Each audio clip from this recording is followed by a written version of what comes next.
ಆಕಾಶವಾಣಿ ಕೇಂದ್ರ 2026ನೇ ಸಾಲಿನ ರೇಡಿಯೋ ಕಿಸಾನ್ ದಿವಸದ ಅಂಗವಾಗಿ ಹಮ್ಮಿಕೊಂಡಿದ್ದ ಕೃತಕ ಬುದ್ಧಿಮತ್ತೆ ಹಾಗೂ ಕೃಷಿ ಅಭಿವೃದ್ಧಿ ಕುರಿತ ಒಂದು ದಿವಸದ ವಿಚಾರ ಸಂಕಿರಣದ ಆಯ್ದ ಮೊದಲ ಭಾಗ. ಪ್ರಸ್ತುತಿ ಅರಕಲಗೂಡು ವಿ. ಮಧುಸೂದನ್.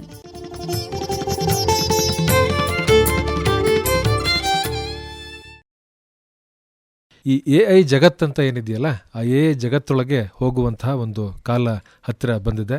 ವಿಚಾರಗೋಷ್ಠಿಯ ಆರಂಭದಲ್ಲಿ ನಮ್ಮ ಕಿರಣ್ ಸರ್ ಅವರು ಬೆಂಗಳೂರಿನಿಂದ ಇವರು ಬಂದಿದ್ದಾರೆ. ಈ AI ಅಂತ ಅಂದರೆ ಏನು, ಹೇಗೆ ಇದು ಕೆಲಸ ಮಾಡುತ್ತೆ, ಹೇಗೆ ನಾವು ಇದನ್ನು ಬಳಕೆಯನ್ನು ಮಾಡಿಕೊಳ್ಬಹುದು, ಬಹಳ ವಿಶೇಷವಾಗಿ ಕೃಷಿಯಲ್ಲಿ ಹೇಗೆ ಅನುಕೂಲಗಳನ್ನು ಮಾಡ್ಕೋಬಹುದು, ಬಳಕೆಯನ್ನು ಮಾಡಿಕೊಳ್ಬಹುದು, ಮತ್ತು ಅಪಾಯಗಳು ಕೂಡ ಏನಿದ್ದಾವೆ ಅನ್ನುವಂಥದ್ದನ್ನು ತಿಳಿಸ್ಕೊಡ್ತಾರೆ. ಇವ್ರಿಗೆ ಈ ಒಂದು ಕ್ಷೇತ್ರದಲ್ಲಿ 35 ವರ್ಷಗಳ ಅನುಭವ ಇದೆ. AI ಅನ್ನುವಂಥದ್ದನ್ನು ನಾವು ಈಗ ಒಂದು 6-7 ತಿಂಗಳಿಂದ ಕೇಳ್ತಾ ಇದ್ದೀವಿ, ಆದರೆ 35 ವರ್ಷಗಳ ಅನುಭವ ಅವ್ರಿಗೆ AI ಇರ್ತಕ್ಕಂಥದ್ದು. 32 ವರ್ಷಗಳ ಕಾಲ ಇನ್ಫೋಸಿಸ್ನಲ್ಲಿ ಅವರು ಕೆಲಸವನ್ನು ಮಾಡಿದ್ದಾರೆ. ಇದುವರೆಗೆ ನಮ್ಮ ದೇಶದಲ್ಲಿ ಸುಮಾರು 1,03,00,000 ಜನರಿಗೆ ಅವರು ಬೇರೆ ಬೇರೆ ವಿಚಾರಗಳಿಗೆ ಸಂಬಂಧಪಟ್ಟ ಹಾಗೆ ಪಾಠವನ್ನು ಮಾಡಿದ್ದಾರೆ, ಕಲಿಕೆಯನ್ನು ಮಾಡಿದ್ದಾರೆ. ಸಾಮಾಜಿಕ ಪರಿಣಾಮಗಳನ್ನು ಅಳೆಯುವ ಕುರಿತು ಜಾಗತಿಕ ಸರ್ಕಾರೇತರ ಸಂಸ್ಥೆಗಳ ಸಲಹೆಗಾರರಾಗಿಯೂ ಕೂಡ ಇದ್ದಾರೆ. ಈ ಕಾರ್ಯಕ್ರಮಕ್ಕೆ ಆಹ್ವಾನ ಮಾಡಲಿಕ್ಕೆ ಪ್ರಾರಂಭ ಮಾಡಿದ ಮೇಲೆ ಒಂದು 3-4 ಸರಿ ನಾನು ಮಾತನಾಡಿದೆ. ನನ್ನಲ್ಲೇ AIಗೆ ಸಂಬಂಧಪಟ್ಟಂಗೆ ಸಾಕಷ್ಟು ಬದಲಾವಣೆಗಳಾಗಿದ್ದಾವೆ. ಬಹಳ ಮನಮುಟ್ಟುವ ಥರದಲ್ಲಿ ನಮಗೆ ಕನ್ನಡದಲ್ಲಿ ಬಹಳ ಸೊಗಸಾಗಿ AI ಬಗ್ಗೆ ಹೇಳ್ತಾರೆ. ಅವ್ರು ಹೇಳುವಂಥದ್ದನ್ನು ಎಲ್ಲರೂ ಕೂಡ ಏಕಾಗ್ರತೆಯಿಂದ ಕೇಳಬೇಕು. AI ಬಗ್ಗೆ ನಾವೇನಾದರೂ ಒಂದಷ್ಟು ತಿಳ್ಕೋಬೇಕು ಅಂತ ಅಂದರೆ ಅದನ್ನು ತುಂಬ ಚೆನ್ನಾಗಿ ತಿಳಿಸ್ಕೊಡ್ತಾರೆ. ಇದೀಗ ಓವರ್ ಟು ಕಿರಣ್ ಸರ್. ಪ್ರೀತಿಯ ರೈತ ಬಾಂಧವರೇ, ನಾನು ಇಲ್ಲಿ ಟೆಕ್ನಾಲಜಿ ಬಗ್ಗೆ ಏನು ಮಾತಾಡ್ಲಿಕ್ಕೆ ಬಂದಿಲ್ಲ. ನಿಮಗೆಲ್ಲರಿಗೂ AI ಬಗ್ಗೆ ಒಂದು ಕಥೆಯಿಂದ ಶುರು ಮಾಡ್ತೀನಿ. ಕತೆ ಏನಪ್ಪ ಅಂದರೆ, ನಾನು ಹಾಸನದವನೇ, ಬೆಂಗಳೂರಿನಲ್ಲಿ ಈಗ ಸೆಟ್ಲ್ ಆಗಿದ್ದರೂ ಕೂಡ ನಮ್ಮೂರು ಅರಸೀಕೆರೆ ರೋಡ್ನಲ್ಲಿರೋ ನಿಡೂಡಿ ಅಂತ ದುಗ್ಧದ ಹತ್ರ ಬರುತ್ತೆ. ನಮ್ಮ ದೊಡ್ಡಪ್ಪನ ಮಕ್ಕಳು ಎಲ್ಲ ಇವಾಗಲೂ ಇಲ್ಲೇ ಇದ್ದಾರೆ. ನಮ್ಮ ಜಮೀನೆಲ್ಲ ಇಲ್ಲೇ ಇರೋದ್ರಿಂದ ಇಲ್ಲಿಗೆ ಹೋಗಿ ಬಂದು ಮಾಡ್ತಾ ಇರ್ತೀನಿ. ಮತ್ತು ನಾನು ಇಲ್ಲಿ ಓದಿದ್ದು ಕೂಡ ಮಲೆನಾಡು ಕಾಲೇಜ್ ಆಫ್ ಎಂಜಿನಿಯರಿಂಗ್ನಲ್ಲಿ, ಮಲೆನಾಡು ತಾಂತ್ರಿಕ ವಿದ್ಯಾಲಯದಲ್ಲಿ.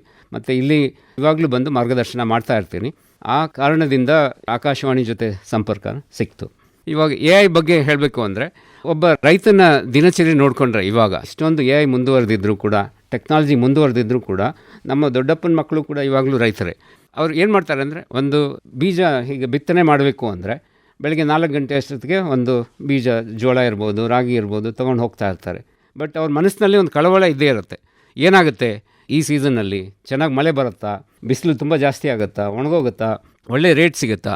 ಕೆಲವು ಸಲ ಏನಾಗೋಗುತ್ತೆ, ತುಂಬ ಬೆಳೆ ಚೆನ್ನಾಗಿ ಬಂದರೂ ಕೂಡ ಆ ಟೈಮ್ನಲ್ಲಿ ಅವ್ರಿಗೂ ಒಳ್ಳೆ ರೇಟ್ ಸಿಗದೇ ಇರೋ ಚಾನ್ಸಸ್ ತುಂಬ ಇದೆ. ಸೊ ಆ ಥರ ತುಂಬ ಸಲನೂ ಕೂಡ ಆಗಿದೆ. ಇನ್ನು ಕೆಲವು ಸಲ ಏನಾಗುತ್ತೆ, ಸಡನ್ನಾಗಿ ಬೆಂಕಿ ಬೀಳೋ ಚಾನ್ಸಸ್ಸು ಇದೆ.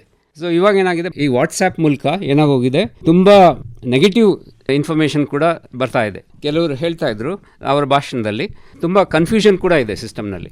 ಮತ್ತು ನಾವು ಈ 35 ವರ್ಷ ಇದ್ದರೂ ಕೂಡ ಈ IT ಫೀಲ್ಡ್ನಲ್ಲಿ ನಮ್ಗಳಿಗೆ ತುಂಬ ದಿವಸ ತೊಗೊಳ್ತು ಇದ್ರ ಬಗ್ಗೆ ಏನೇನು ಕಲಿಬೇಕು ಅಂತ. ಇನ್ನು ರೈತ ಬಾಂಧವರಿಗೆ ಎಷ್ಟು ದಿನ ಆಗ್ಬೋದು, ಮತ್ತು ಕಲೀಲಿಕ್ಕೆ ಆಗುತ್ತಾ ನಿಜವಾಗ್ಲೂ ಕೂಡ ಅನ್ನೋ ಮನಸ್ಸಿನಲ್ಲಿ ಒಂಥರ ಗಾಬರಿ ಇದ್ದೇ ಇರುತ್ತೆ. ಅದಕ್ಕೆ ಏನು ಮಾಡ್ಬೋದು ಅನ್ನೋದನ್ನು ಇದ್ರ ಮೂಲಕ ಹೇಳ್ಕೊಡ್ತಾ ಇದ್ದೀನಿ. ಇವಾಗ ಆ ಥರ ಆದರೆ ಅವ್ರ ಮಕ್ಕಳು ಇರುವಾಗ ತುಂಬ ಚೆನ್ನಾಗಿ ಕಲಿತಾ ಇದ್ದಾರೆ. ಅವರು ಮುಂದೆ ಒಳ್ಳೊಳ್ಳೆ ಕಾಲೇಜ್ಗಳಲ್ಲೂ ಓದ್ತಾ ಇದ್ದಾರೆ, ಮತ್ತು ಅವರು ಒಳ್ಳೊಳ್ಳೆ ಸ್ನೇಹಿತರ ಜೊತೆನೂ ಕಲಿತಾ ಇದ್ದಾರೆ. ಅವಾಗೇನಾಗುತ್ತೆ, ನಮ್ಮ ಹಳ್ಳಿಗಾಡು ಕಡೆ ಇರೋ ರೈತರ ಇರ್ಬೋದು, ಅವ್ರ ಮಕ್ಕಳು ಬಂದು, ಅಪ್ಪ ಈ ಮೊಬೈಲ್ ಆ್ಯಪ್ ಮೂಲಕ ನೀನು ಚೆನ್ನಾಗಿ ಬೇಕಾದರೆ ಹವಾಮಾನ ವರದಿನ ತಿಳ್ಕೊಂಡು ಬೆಳೆಸ್ಬೋದು ಅಂತ ಹೇಳಿದ್ರೆ ಅವ್ರಿಗೆ ಅಪ್ಪನ ನಂಬಿಕೆನೂ ಬರೋಲ್ಲ. ಯಾಕಂದರೆ ಅವ್ರ ತಾತನ ಕಾಲದಿಂದಲೂ ಆಕಾಶ ನೋಡಿ ಬೆಳೆ ಮಾಡು ಅಂತ ಕಲಿಸಿರ್ತಾರೆ, ಇಲ್ಲ ನಮ್ಮ ಅಪ್ಪನ ಕಾಲದಲ್ಲಿ ಹವಾಮಾನ ವರದಿ ನೋಡಿ ಮಾಡು. ಸೊ ಅವರು ಅದನ್ನೇ ನಂಬಿಕೊಂಡು ಇವಾಗ ಅವರು ಬಿತ್ತನೆ ಮಾಡ್ತಾ ಇದ್ದಾರೆ. ಇವಾಗ ಸಡನ್ನಾಗಿ ಒಂದು ಮೊಬೈಲ್ ಆ್ಯಪ್ ನೋಡಿಕೊಂಡು ಬಿತ್ತನೆ ಮಾಡು ಅಂದರೆ ನಂಬೋದು ಭಾಳ ಕಷ್ಟ ಆಗುತ್ತೆ. ಸೊ ಅದು ನಿಜನೇ. ಅದಕ್ಕೆ ಏನು ಮಾಡ್ಬೋದು ಅಂದರೆ, ಇವಾಗ ಮಲೆನಾಡು ತಾಂತ್ರಿಕ ಕಾಲೇಜಿನಲ್ಲಿ ಸುಮಾರು ಮಕ್ಕಳು ವ್ಯವಸಾಯ ಕುರಿತು ಪ್ರಾಜೆಕ್ಟ್ಗಳು ಕೂಡ ಮಾಡ್ತಾ ಇದ್ದಾರೆ. ಇವಾಗ ಅದರದ್ದು ಅಡ್ವಾಂಟೇಜ್ ಏನಪ್ಪ ಅಂದರೆ, ಅವರಿಗೆ ಹೊಸ ಹೊಸ ಟೆಕ್ನಾಲಜಿನಲ್ಲಿ ಏನೇನು ಮುಂದುವರೆದಿದೆ ಅದ್ರ ಬಗ್ಗೆ ಜ್ಞಾನ ಅವ್ರಿಗೆ ತುಂಬ ಚೆನ್ನಾಗಿ ರಿಲಯಬಲ್ ಸೋರ್ಸಸ್ಸಿಂದ ಅವ್ರಿಗೆ ಗೊತ್ತಾಗಿರುತ್ತೆ. ನಾನು ಕೂಡ ಅವ್ರಿಗೆ ಬಂದು ಮಾರ್ಗದರ್ಶನ ಮಾಡ್ತಾ ಇರ್ತೀನಿ. ಮತ್ತು ನಾನು ಒಬ್ಬನೇ ಅಲ್ಲ, ನನ್ನ ಸ್ನೇಹಿತರು, ನಮ್ಮ ಸಹೋದ್ಯೋಗಿಗಳೇ ಇರ್ಬೋದು, ಬೇರೆ ಕಂಪ್ನಿ ಸಹೋದ್ಯೋಗಿಗಳೇ ಇರ್ಬೋದು, ಮತ್ತು ನಮಗೆ ಪ್ರಪಂಚದಾದ್ಯಂತ ನೆಟ್ವರ್ಕ್ ಇದೆ. ಮತ್ತು ನಾವು ಇನ್ಫೋಸಿಸ್ ಮೂಲಕ 5 ವರ್ಷದ ಹಿಂದೆಯೇ ಒಂದು ಜರ್ಮನಿನಲ್ಲಿ BASF ಅಂತ ಒಂದು ಕಂಪ್ನಿ ಇದೆ, ಅಂತಾರಾಷ್ಟ್ರೀಯ ಕಂಪ್ನಿ. ಇದ್ರ ಬಗ್ಗೆ 5 ವರ್ಷದ ಹಿಂದೆನೇ ಅವರು ಏನು ಮಾಡ್ತಾರೆ, BASFನವರು ಗೊಬ್ಬರ ತಯಾರಿ ಮಾಡ್ತಾರೆ ಮತ್ತು ಕೀಟನಾಶಕಗಳು ತಯಾರಿ ಮಾಡ್ತಾರೆ. ಇದ್ರ ಜೊತೆಗೆ ಪ್ರಪಂಚದಾದ್ಯಂತ ಎಲ್ಲ ಫಾರ್ಮರ್ಗಳಿಗೂ ಅವರು ಕಂಟ್ರಿ ಸ್ಪೆಸಿಫಿಕ್ ಆಗಿ ಇನ್ಫಾರ್ಮೇಷನ್ ಕೊಡ್ತಾ ಇದ್ದಾರೆ. ರಿಲಯಬಲ್ ಇನ್ಫಾರ್ಮೇಷನ್ ಅಂದರೆ ನಂಬಲಾರ್ಹವಾದ ಇನ್ಫಾರ್ಮೇಷನ್ನ ಅವರು ಆ್ಯಪ್ ಮೂಲಕ ಇಲ್ಲ ವೆಬ್ಸೈಟ್ ಮೂಲಕ ಕೊಡ್ತಾ ಇದ್ದಾರೆ. ಅದು ಹೇಗೆ ಕಾರಣ ಆಯಿತು, ಅದರಲ್ಲಿ ನಮ್ಮ ಸಹೋದ್ಯೋಗಿಗಳೇ ಅದರಲ್ಲಿ ಕೆಲಸ ಮಾಡಿದರು. ಸುಮಾರು 3-4 ವರ್ಷದಿಂದನೂ ಕಂಟಿನ್ಯೂಸ್ ಆಗಿ ಕೆಲಸನೂ ಕೂಡ ಮಾಡ್ತಾ ಇದ್ದೀನಿ. ಇದ್ರ ಬಗ್ಗೆ ನಿಮಗೆ ಹೆಚ್ಚಿಗೆ ಮಾಹಿತಿಗಳು ಬೇಕು ಅಂದರೆ ಒಂದು ನನ್ನನ್ನು ಕೇಳಿದ್ರು ಆಯಿತು, ಇಲ್ಲ ಇನ್ಫೋಸಿಸ್ ವೆಬ್ಸೈಟ್ ಹೋಗಿದ್ರೆ ಅದ್ರ ಬಗ್ಗೆ ಪೂರ್ತಿ ಮಾಹಿತಿಗಳು ಕೂಡ ಕೊಟ್ಟಿದ್ದಾರೆ. ಇದ್ರ ಬಗ್ಗೆ ಒಂದು ವಿಡಿಯೋ ಕೂಡ ಇದೆ, ನಾವು ಇನ್ಫೋಸಿಸ್ ಸಹೋದ್ಯೋಗಿಗಳು ಹೇಗೆ ಮಾಡಿದ್ರು. ಇದರಲ್ಲಿ ಒಂದು ವಿಶೇಷತೆ ಏನಂದರೆ, ಟೆಕ್ನಾಲಜಿ ಉಪಯೋಗಿಸಿ ಸ್ಯಾಟಲೈಟ್ ಫೀಡ್ಸ್ ಇರ್ಬೋದು ಮತ್ತು ವೆದರ್ ಇನ್ಫಾರ್ಮೇಷನ್ ಇರ್ಬೋದು. ಇದೇನಾಗುತ್ತೆ, ಇದು ಯಾವುದೇ ಮಧ್ಯವರ್ತಿಗಳ ಸಹಾಯ ಇಲ್ಲದೇ ಸ್ಟ್ರೈಟ್ ಆಗಿ ನಾವು ಫಾರ್ಮರ್ಸ್ಗೆ ಆ್ಯಪ್ ಮೂಲಕ ರಿಲೇ ಆಗುತ್ತೆ.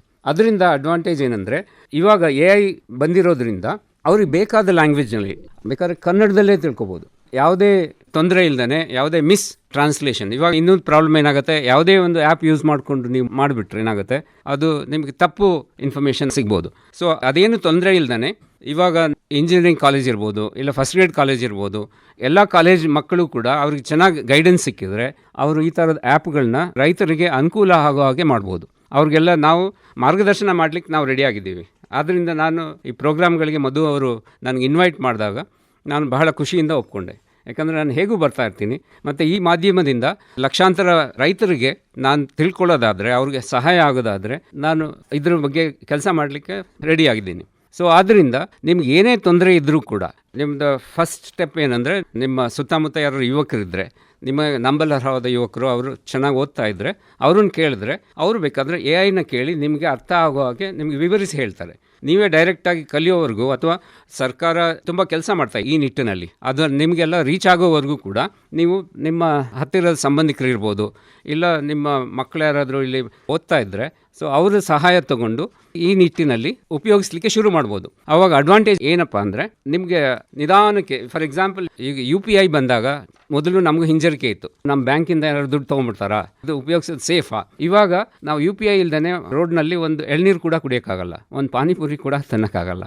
ಅಕಸ್ಮಾತ್ ಏನಾದರೂ ಅಡ್ರೆಸ್ ಮರ್ತಿರ್ತು ಹೋದರೆ ನಮ್ಮ ಮೊಬೈಲ್ ಇಲ್ದೇ ಅಡ್ರೆಸ್ ಕೂಡ ಹೋಗೋಕ್ಕಾಗಲ್ಲ, ಯಾಕಂದ್ರೆ ಫೋನ್ ಮೇಲೆ ಡಿಪೆಂಡ್ ಆಗಿಬಿಟ್ಟಿದ್ದೀವಿ. ಬಟ್ ಇವಾಗ ನೋಡಿದರೆ ನಾವು ಆನ್ಲೈನ್ ಬ್ಯಾಂಕಿಂಗ್ ಕೂಡ ಭಾಳ ಕಂಫರ್ಟಬಲ್ ಆಗಿ ಮಾಡ್ತಾ ಇದ್ದೀವಿ. ಲಕ್ಷಾಂತರ ರೂಪಾಯಿ ವ್ಯವಹಾರಗಳನ್ನು ಕೂಡ ಡಿಜಿಟಲ್ ಪ್ಲಾಟ್ಫಾರ್ಮ್ ಮೂಲಕ ಮಾಡ್ತಾ ಇದ್ದೀವಿ. ಅದೇ ಥರ ಇದು AI ಉಪಯೋಗಿಸಿ ನಾವು ಕೃಷಿ ಸಂಬಂಧ ವಿಷಯಗಳನ್ನು ಕೂಡ ಅಷ್ಟೇ ಸುಲಭವಾಗಿ ತಿಳ್ಕೊಬೋದು. ಇದ್ರ ಅಡ್ವಾಂಟೇಜ್ ಏನಪ್ಪ ಅಂದರೆ, ಇವಾಗ ಏನಾಗುತ್ತೆ, ಪ್ರತಿಯೊಬ್ಬರು ಕೂಡ ಇಂಡಿವಿಜುವಲ್ ಆಗಿ ನಿಮ್ಮದೇ ಆದ ಕನ್ಸರ್ನ್ ಇರುತ್ತೆ. ನನಗೆ 10 ಗುಂಟೆ ಮಾತ್ರ ಜಾಗ ಇದೆ, ನಾನು ಏನು ಮಾಡ್ಬೋದು ಇದರಲ್ಲಿ. ಇವಾಗ ನೀವು ಸುತ್ತಮುತ್ತ ಇರೋ ಬೇರೆ ರೈತರ ಜೊತೆ ಸೇರಿಕೊಂಡು ಮತ್ತು ಚೆನ್ನಾಗಿ ಓದ್ತಾ ಇರೋ ಮಕ್ಕಳ ಜೊತೆ ಆವಾಗವಾಗ ಮೀಟ್ ಮಾಡಿಕೊಂಡು ಇನ್ಫಾರ್ಮೇಷನ್ ತೊಗೊಳ್ತಾ ಇದ್ದರೆ ಆವಾಗ ನಿಮಗೆ ನಂಬಿಕೆ ಬರೋ ಥರ ಧೈರ್ಯವಾಗಿ ಕೆಲಸ ಮಾಡ್ಬೋದು. ಆವಾಗ ನಿಮಗೆ ಗ್ರ್ಯಾಜುವಲ್ ಆಗಿ ನಿಮಗೂ ಗೊತ್ತಾಗುತ್ತೆ ಯಾವ್ಯಾವ ಬೆಳೆ ಬೆಳಿಬೇಕು, ಯಾವ್ಯಾವಾಗ ಒಳ್ಳೆ ರೇಟ್ ಸಿಗ್ತಾ ಇದೆ, ಮತ್ತು ಯಾರು ರಿಲಯಬಲ್ ಮೀಡಿಯೇಟರ್ಸ್ ಯಾರ್ಯಾರು ಅನ್ನೋ ಇನ್ಫಾರ್ಮೇಷನ್ನ ನಿಮ್ಮ ಮೊಬೈಲ್ ಆ್ಯಪ್ನಲ್ಲೇ ಒಂದೇ ಕಡೆ ಸಿಗ್ತಾ ಇರುತ್ತೆ. ಸೊ ಆವಾಗ ಯಾವ ಕನ್ಫ್ಯೂಷನ್ನೂ ಇರಲ್ಲ.